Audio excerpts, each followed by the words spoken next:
हमरा दिल पर चलो तेरे तीरे एक बाप के ते हवे ना का बेटी रे। हमरा दिल पर चलो तेरे तीरे एक बाप के ते हवे ना का बेटी रे। कोरेले प्यार की बता रे के खेती रे। हमरा दिल पर चलो तेरे तीरे एक बाप के ते हवे ना का बेटी रे।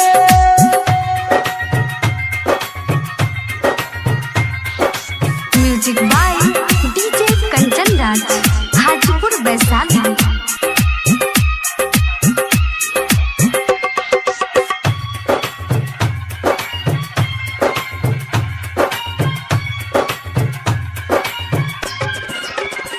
हमरा प्यार के ते जखम लभेर देले रे। दिल तोर के तू आस हमर छेड़ देले रे। दिल गइनी जब रहल ते तीरे एक बाप के ते हवे ना का बेटी रे। कोरेले प्यार की व्यापार के खेती रे। हमरा दिल पर चलो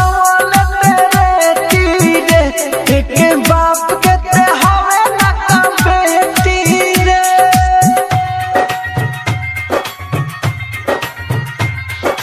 music by DJ Kanchan Raj, Hajipur Vaishali.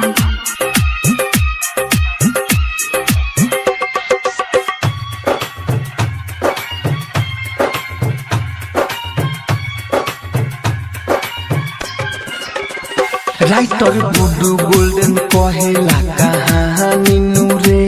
इसे बुझेला राहुल राजा धानी नूरे। दिले दर्द में संभला बेटी रे।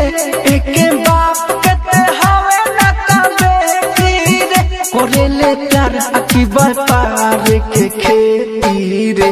हमरा दिल पर चल